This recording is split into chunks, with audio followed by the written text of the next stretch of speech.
Welcome to everyone on my YouTube channel.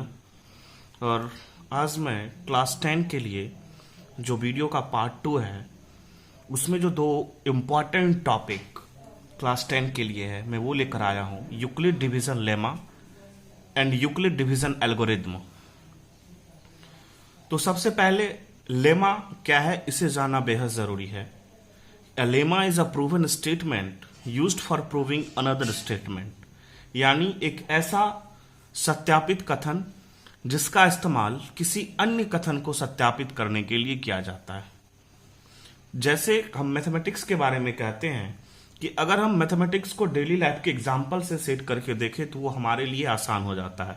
Suppose आप अपने guardian को किसी चीज को सेटिस्फाइड करना चाहते हैं किसी मुद्दे को लेकर, तो आप अपने गार्जियन के सामने उस व्यक्ति को पेश करेंगे जो उनकी बातों पर पूरी तरीके से विश्वास कर सके, क्योंकि उनके अंदर ये ऐसी स्थिति उत्पन्न हो चुकी है कि वह आप जिस व्यक्ति को उनके सामने ला रहे हैं उनकी जो छवि उस आपके फादर के लिए या आपके गार्जियन के लिए वो बेहतर है और वो उनको अच्छी तरीके से जानते हैं। तो ठीक लेमा उसी प्रकार का एक कंसेप्ट है आपके सामने जहां पे आप ये बता सकते हैं कि कोई स्टेटमेंट सही है या गलत है। तो इसके अंतर्गत हमें यूक्लिड डिवीजन लेमा के बारे में पढ़ना है। तो यूक्लिड डिवीजन लेमा कहता है कि for any two given positive integers a and b there exist unique whole numbers q and r such that a equal to b q plus r, यानी कि दो पॉजिटिव इंटीजर्स ए और B है और इनके दरमियान दो whole number q and r इस प्रकार से प्राप्त किया जाता है कि इनके बीच एक रिलेशन एस्टैब्लिश्ड होता है a equal to b q plus r.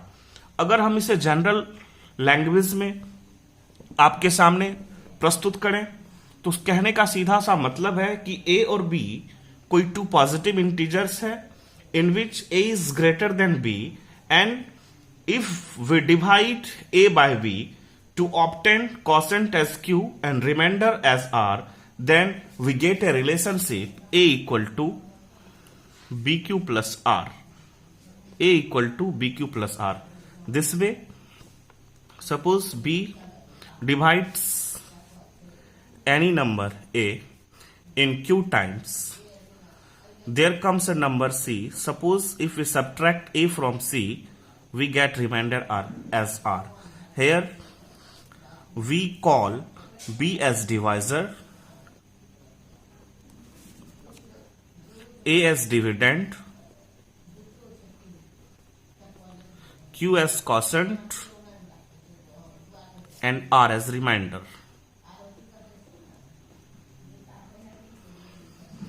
और इसके बीच जो एक रिलेशनशिप हम प्राप्त करते हैं a equal to b q plus r, और जो मोस्ट इंपॉर्टेंट थिंग इस रिलेशन से यूक्लिड डिवीजन लेमा से हमें प्राप्त होता है कि R is always less than B but equal to और ग्रेटर देन 0।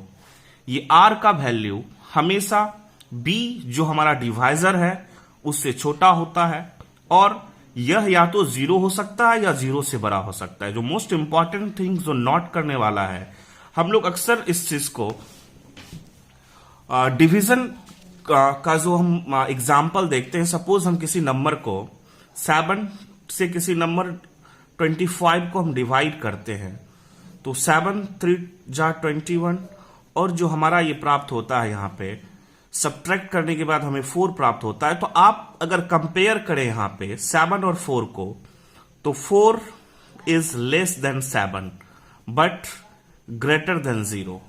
और अगर हम यहीं पर दूसरा एग्जाम्पल लेते हैं 7 डिवाइड 21, 7 3 जा 21, we got remainder as 0. Here 7 is less than 7 is greater than 0, and आप ये देख रहे हैं कि रिमाइंडर r जो है इक्वल टू 0। r आपका इस बार जो रिमाइंडर है वो इक्वल टू 0 है, लेकिन ये लेस देन 7 है। तो इसी को, ये जो हमारा यूक्लिड डिवीजन एल्गोरिथम लेमा है, ये इसी बात को बताता है कि अगर ए और बी कोई दो पॉजिटिव इंटीजर्स है तो क्यू और आर हम एक ऐसा नंबर प्राप्त करते हैं जिसमें एक रिलेशनशिप बनता है a equal to b q plus r, और जहां पर आर का वैल्यू ग्रेटर देन और इक्वल टू 0 है बट लेस देन बी है। और यहां पर ए को हम कहते हैं डिविडेंड, बी को कहते हैं divisor, q as quotient and r as remainder. और इस रिलेशनशिप को एक स्टेटमेंट के द्वारा जो हम दर्शा सकते हैं कि dividend equal to divisor into quotient plus remainder. और मैंने एक डिवाइड करके भी यहां पे फिर से दिखाया है कि अगर हम 543 को डिवाइड करते हैं 21 से तो 25 टाइम्स में हमें ये रिमाइंडर देता है 18, कॉसेंट 25, डिवाइजर 21। और इसे हम बचपन से पढ़ते आ रहे हैं, जूनियर सेक्शन से पढ़ते आ रहे हैं डिवीजन के तहत, और जहां पे हमें वहां पर कहा जाता था कि आप चेक करके देखिए कि आपने जो डिवाइड किया है वो सही है या नहीं। तो उस दौरान हम डिविडेंड जो निकालते थे divisor into quotient plus remainder के रूप में निकालते थे। यूक्लिड डिवीजन लेमा के बाद एक जो नया टॉपिक इसके अंतर्गत जो दूसरा टॉपिक है एल्गोरिदम। और सबसे पहले एल्गोरिदम को समझना बहुत जरूरी है कि N algorithm is a series of well defined steps which give a method for solving a certain type of problem. यानी ये एक अच्छी तरीके से सुलझा हुआ एक कदम है जिसके तहत हम किसी खास प्रकार की समस्याओं को समाधान निकालते हैं। आप अगर इसको डेली लाइफ में करके देखें, एक जैसे हम लोग विद्यालय पहुंचते हैं, अपने स्कूल को पहुंचते हैं, तो एक एल्गोरिदम होता है। एक एल्गोरिदम के तहत हम पूरे डेज को स्पेंड करते हैं अपने स्कूल में। जब हम स्कूल पहुंचते हैं तो सबसे पहले अपना जो बुक का बैग है वो हम क्लास में रखते हैं, फिर हम अपने असेंबली हॉल में पहुंचते हैं जहां पर प्रेयर के बाद फिर से वापस हम क्लास पहुंचते हैं। अटेंडेंस के बाद क्लास स्टार्ट होता है, first period, second period, after that lunch, और उसके बाद फिर क्लास लगने के बाद आपका स्कूल ऑफ होता है। तो एक एल्गोरिदम के तहत हमारा जो है वो स्कूल चलता है। तो ठीक उसी प्रकार से एल्गोरिदम यहां पर है कि जब हम किसी प्रॉब्लम को सॉल्व करते हैं तो एक खास प्रकार के स्टेप के तहत उसको हम किसी चीज को समाप्त करते हैं। जैसे हम लोग अगर कोई वीडियो गेम खेलते हैं या ऑनलाइन या इंटरनेट पर कोई गेम खेलते हैं तो हमें गेम्स में अलग अलग तरह के स्टेप्स मिलते हैं। जब हम एक एक स्टेप को क्लियर करते हैं तो फिर नया स्टेप हम लोगों को मिलता है। तो ठीक उसी प्रकार के एल्गोरिदम जो है वेल डिफाइंड स्टेप है किसी खास प्रकार के प्रॉब्लम के सॉल्यूशन के लिए। और यूक्लिड डिवीजन एल्गोरिदम जो मेनली बेस्ड है वो यूक्लिड डिवीजन लेमा पर है। तो यूक्लिड डिवीजन एल्गोरिदम कहता है कि it is a technique to compute the HCF of two given positive integers से a and b with a is greater than way b in the following steps. यानी कि Euclid division algorithm HCF compute करने का मतलब किसी दो number का HCF निकालने का एक तरीका है, और जहां पर ए जो है ग्रेटर देन बी है, और कुछ स्टेप्स की मदद से हम इसे कैलकुलेट कर सकते हैं। तो पहले हम स्टेप्स को देखते हैं और फिर स्टेप्स के बाद हम कुछ एग्जाम्पल को देखेंगे, जिसके बाद हमें ये बेहतर तरीके से समझ में आएगा। जो यूक्लिड डिवीजन लेमा के तहत जो एक स्टेटमेंट हमने पढ़ा था a equal to b q plus r, और इसी लेमा का इस्तेमाल हम यूक्लिड डिवीजन एल्गोरिदम के क्वेश्चंस को सॉल्व करने के लिए करते हैं। यानी on dividing a by b we got the quotient q and remainder r such that a equal to b q plus r where r is greater than और equal to 0 but less than b. और जिसका दूसरा step कहता है कि if r is 0 then HCF of a and b is b. यानी अगर हम किसी दो नंबर को एक एग्जाम्पल के तहत देख सकते हैं कि अगर हमें सिंपली 2 और 4 का 2 एंड 4 का एचसीएफ निकालने के लिए बोला जाए तो हम 2 से डिवाइड करेंगे 4 में, और 2 टाइम्स 4 होता है। तो पहली ही दफा हम देख रहे हैं कि रिमाइंडर हमारा 0 के बराबर हो जाता है। तो जो मेरा ये पहला डिवीजर है वही मेरा एचसीएफ की तरह कार्य करता है। और अगर if r not equal to 0 then apply the division lemma to b and r. और जो लॉन्ग डिवीजन मेथड है, सपोज हमें 6 एंड 28 का एचसीएफ कैलकुलेट करने के लिए दिया जाए तो हम कंटिन्यूअस फॉर्म में 6 से पहले 24 में डिवाइड करते 28 में जब डिवाइड करते हैं तो 6 4 सा 24, 4 फिर जो मेरा रिमाइंडर था पहले स्टेप का, वो दूसरे स्टेप के लिए मेरे लिए डिवाइजर की तरह कार्य करता है, और अब जो ये मेरा डिवाइजर था वो डिविडेंड की तरह कार्य करता है। 4 1 जा 4 2। और यहां पर देख रहे हैं कि दूसरे भी स्टेप में मेरा रिमाइंडर 0 नहीं आ रहा है, तो ये फिर एक बार जो ये मेरा रिमाइंडर है वो डिविजर की तरह कार्य करेगा, और जो ये रिमाइंडर दूसरे स्टेप का था, पहले स्टेप का था, वो मेरे लिए डिविडेंड की तरह कार्य करेगा। और 2 2 जा 4। और अब इस स्टेप में हम देख रहे हैं कि मेरा रिमाइंडर जब 0 आ जाता है तो जो लास्ट डिवाइजर है वो मेरा एचसीएफ है, और हम यहां पर लिखते हैं एचसीएफ इक्वल टू 2। और उसी चीज को ये यहां पे डिफाइन करता है कि if r not equal to 0 then the apply the division lemma to b and r. और इसके सॉल्यूशन को जब हम देखेंगे बेसिकली कि यूक्लिड डिवीजन लेमा को हम सॉल्व, लेमा से जब लेमा और एल्गोरिथम का इस्तेमाल करते हुए जब हम किसी क्वेश्चन को सॉल्व करते हैं तो किस प्रकार के स्टेटमेंट की जरूरत होगी। और ये जो मेनली आप देख रहे हैं ये हम क्लास 5 और 6 में लॉन्ग डिवीजन मेथड से एचसीएफ निकालते हैं, और बेसिकली इसी एचसीएफ के तरीके से हम यूक्लिड डिवीजन एल्गोरिथम के तहत भी हम एचसीएफ निकालते हैं, लेकिन वहां पे स्टेटमेंट के साथ हमें लेमा का इस्तेमाल करना पड़ता है। और तीसरा है कि continue the process till the remainder is 0, the last divisor will be the required HCF. और यहां पर आप लोग देख सकते हैं कि मैंने तब तक यहां पर डिवाइड करता रहा जब तक मेरा रिमाइंडर 0 नहीं हो गया, और जैसे ही रिमाइंडर मेरा 0 हुआ, जो मेरा लास्ट डिवाइजर था, मैंने उसे एचसीएफ के रूप में लिखा। अब एक चीज और है कि एचसीएफ हम किसे कहते हैं, ये जानना बेहद जरूरी है कि एचसीएफ हम किसे कहते हैं। तो एचसीएफ के बारे में हम लिखते हैं, अगर इसके फुल फॉर्म की बात की जाए तो हाईएस्ट कॉमन फैक्टर। केवल क्या इसके फुल फॉर्म को कह देने से यह चीज क्लियर हो जाएगा कि हाईएस्ट कॉमन फैक्टर क्या है? जी नहीं। तो जो मैंने 6 और 8 का जो आपको एचसीएफ निकाल कर दिखाया, बेसिकली क्या होता है कि हम 6 के फैक्टर्स को लिखते हैं। तो 6 का जब फैक्टर लिखते हैं तो कहने का मतलब है कि the number which can divide 6 exactly, ऐसा नंबर, वो ऐसे सभी नंबर जो 6 को पूरी तरीके से डिवाइड कर दें, वो सभी 6 के फैक्टर कहलाएंगे। तो 6 के फैक्टर लिखने, 6 का जो फैक्टर लिखने का आसान तरीका है, 1 6 जा 6, 2 3 जा 6। इसका मतलब है कि आप यहां से इस तरीके से इस फॉर्म में जाएं तो आप जो नेक्स्ट नंबर होगा आप 3 से चेक करेंगे तो देखते हैं कि वो 3 पहले ही इस नंबर में आ चुका है, तो अब जरूरत नहीं है। इसका मतलब है कि जब फर्स्ट रो और सेकेंड रो में या तो नंबर सेम आ जाए या नंबर फिर से मिलना शुरू हो जाए, रिपीट होना शुरू हो जाए, तो उस दौरान हम उसके ये समझ लेते हैं कि अब इनसे ज्यादा फैक्टर इनका नहीं है। तो फैक्टर ऑफ 6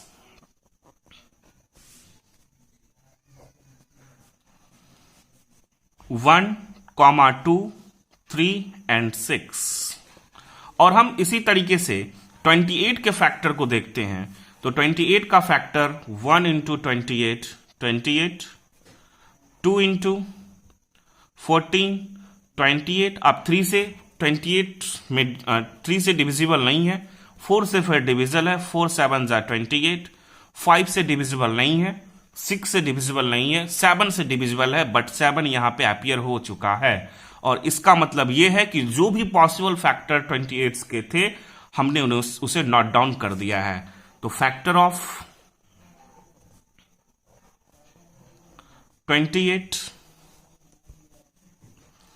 1, 2, 4, 7, 14 एंड 28। अब जो नेक्स्ट स्टेप है, हम कॉमन फैक्टर फाइंड करते हैं 6 और 28 का। तो अगर आप 6 और 28 में देखें तो कॉमन फैक्टर आपका निकल कर आता है 1 और 2, और फिर हम उसके बाद एचसीएफ जो निकालते हैं, और ये एचसीएफ बताता है कि इन दो कॉमन फैक्टर में जो सबसे बड़ा फैक्टर है, जो सबसे बड़ा फैक्टर है वही कॉमन फैक्टर है। कहने का मतलब ये है कि 2 एक ऐसा नंबर है और वो सबसे बड़ा नंबर है जो 6 को भी डिवाइड कर सकता है और 28 को भी डिवाइड कर सकता है। इस कारण से एचसीएफ मेरा 2 है। और इसी एचसीएफ को हम यूक्लिड डिवीजन एल्गोरिदम की सहायता से प्राप्त करते हैं।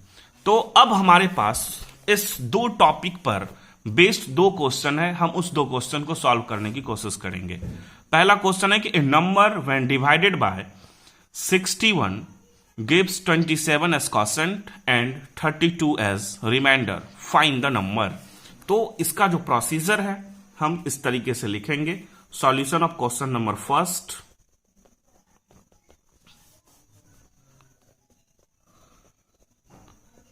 Divisor equal to 61। जिस नंबर से डिवाइड किया जाता है हम जानते हैं कि उसे डिविजर के अंतर्गत रखा जाता है, तो यहां पे 61 मेरा डिविजर है, तो divisor is 61।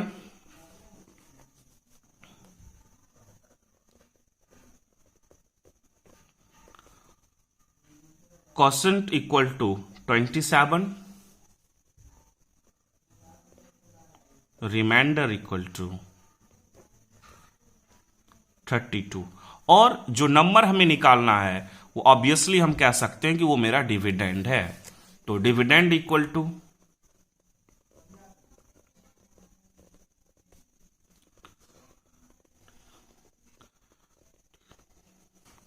Divisor into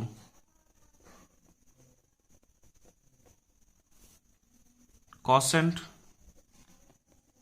plus remainder. 61 into 27 plus 32।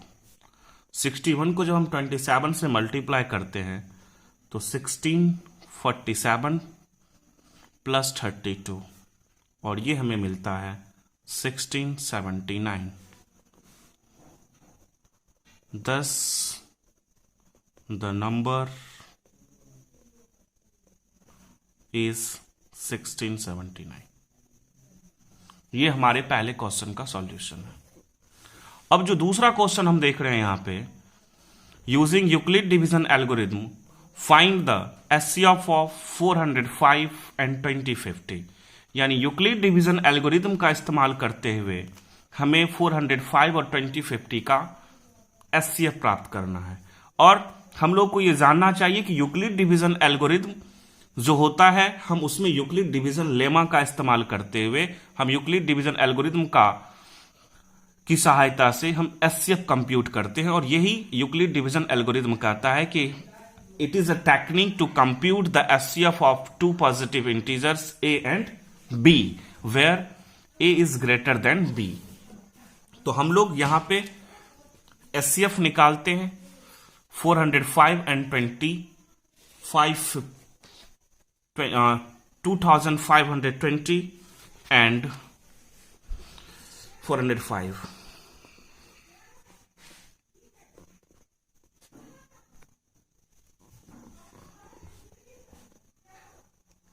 Question number 2, we find the SCF of 405, 2520। तो सबसे पहले ये बेहद जरूरी है कि 405 और 2520 का लॉन्ग डिवीजन मेथड से हम एचसीएफ निकाल कर रखें।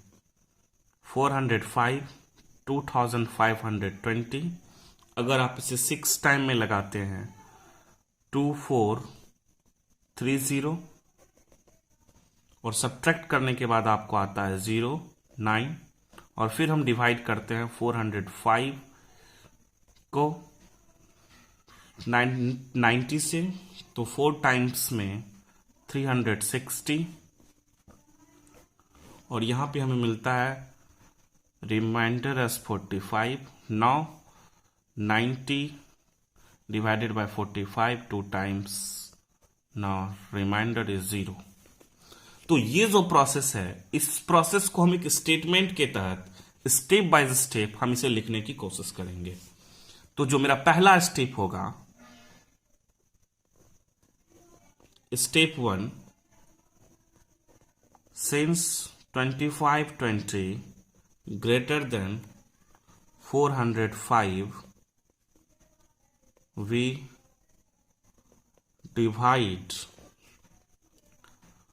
2520 by 405 to get 6 as quotient and 90 as remainder. Therefore, by Euclid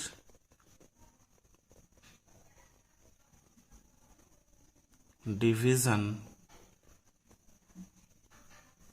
lemma,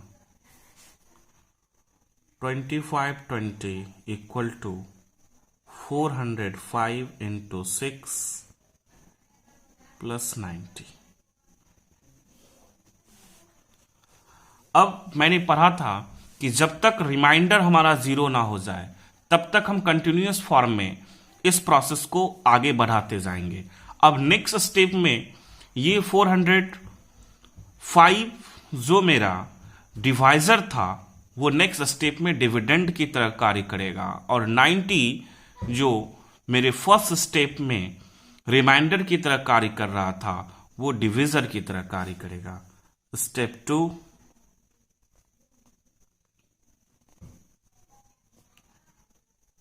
since the remainder 90 not equal to 0, we divide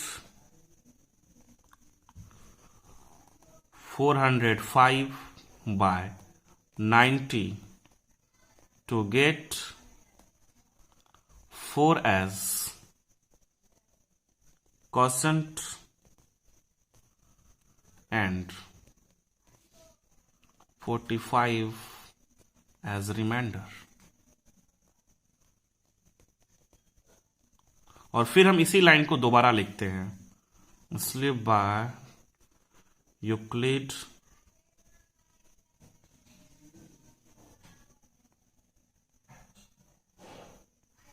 division lemma 405 equal to 90 into 4 plus 45. अब जो इसका तीसरा स्टेप है, तीसरा step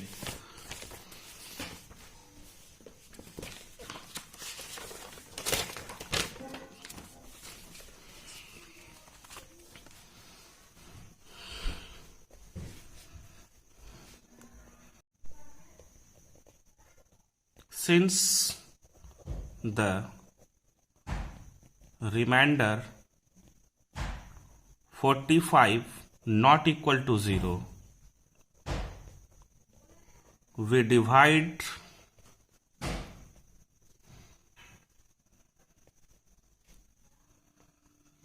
90 by 45 to get 2 as quotient and 0 as remainder. By Euclid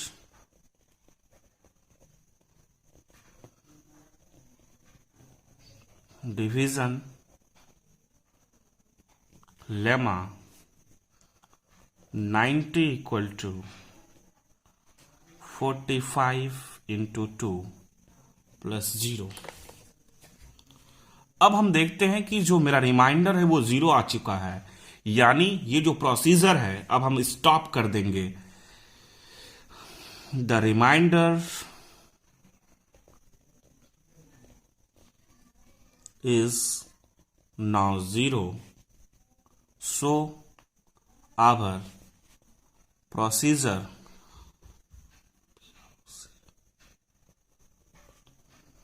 stops hence SCF of 405 and 2520 equal to 45. That's it. तो इस video में हम लोग इतना ही देखेंगे और नेक्स्ट टॉपिक फिर नेक्स्ट वीडियो में. Thank you.